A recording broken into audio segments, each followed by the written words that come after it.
আর কি কি নতুন নতুন উপায় নেবে, নতুন নতুন নকশা করবে।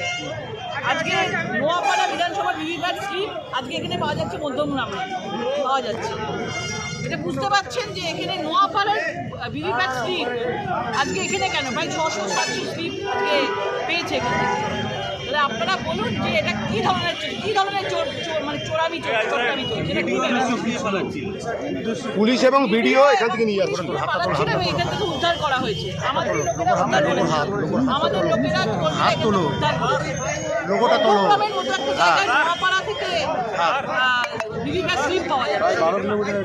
মানে ভেবে দেখুন এরা কি করছে, কি লেভেলের চোটকামি করছে। এর উদ্দেশ্য কি ছিল বলে মনে হয়? বাস একটাই, এরা পারবেন, এরা যা খুশি করে নিক।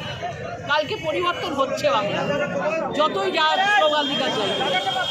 ধন্যবাদ। নিজের হাতের যন্ত্রে পরিণত করেছে, আর তৃণমূল হচ্ছে তারা নিজেদের মতন পরিচালিত করছে। সিপিআইএম কে ইলেকশন করতে পারবে। আমি তো সবাইকে খবর পাঠিয়েছি, আমি তো আপনাদেরও খবর পাঠিয়েছি কিনা বলুন। আপনি বলছেন আপনাদের থেকে বিজেপি ইলেকশন কমিশন না ম্যাডাম, আপনি ভুল বলছেন। ইলেকশন কমিশন আলাদা, প্রত্যেক পার্টিরই এখানে আছে। দেখুন এটা ইলেকশন কমিশনের গাফিলতি।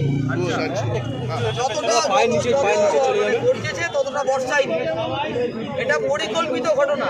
এবং দেখুন ম্যাক্সিমাম স্লিপ হচ্ছে সিপিআইএম, সিপিএম আর বিজেপির বেশি আছে ম্যাডাম, একটু দেখুন না, ভালো মতন দেখুন। সিপিএম এর স্লিপ আপনাদের আছে, আপনারা আগে খবর পাননি, শুনুন। না আমরা খবর পাইনি, আগে আমরা পেয়েছি, সেটা হতে পারে। আমি আপনাদের খবর দিয়েছি, শুনে রাখেন। এটাই তো ইলেকশন কমিশন। আমি আগে থাকতেই বলছি যে বজ্রওয়াটুনি ফসকা গেট, এটা হচ্ছে গালুলিয়া 29 নম্বর গালুলিয়া হিন্দি প্রি প্রাইমারি স্কুলের আমরা মিলিয়েছি। ওই দিনে ভোটের দিনের ভিভিপ্যাট কি করে এলো?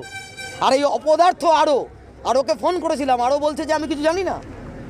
অবজারভার বলছে দেখতে হয়। সিইও মনোজ আগরওয়াল ও ফোন ধরে না, এবং বলছে তা আপনাদের সিপিএমের পড়েছে, তো কি হয়েছে? সিপিএমের পড়ে আছে, সিপিএমের ভোট না, সিপিএমের ভোট না। এটা আপনাকে কে বলেছে? হ্যাঁ বলছে, ইলেকশন ডিপার্টমেন্ট থেকে বলছে মন্তব্য। পরবর্তী পদক্ষেপ কি করবে? আমরা জানিয়েছি, আমি এই ইলেকশন প্রসেসের বিরুদ্ধে আমি দরকার হলে কোর্টে যাব, এটা আমি ছাড়বো না। এটা কোর্টে যাব, দরকার হলে আমরা কাউন্টিংয়ে কালকে সকালবেলা গিয়েও আমরা বলবো। এবং এখন মনোজ আগরওয়ালকে জানিয়েছি, ও তো ফোন ধরেনি, গণেশ কুমারকে জানাবো, তারপর কোর্টে যেতে হবে। এটা হতে পারে, আপনারা বলুন এটা হতে পারে এটা। এবং ওই কাগজ মিলিয়ে দেখেছি আমরা, যে ভোটের দিনের কাগজ, মকপলের না।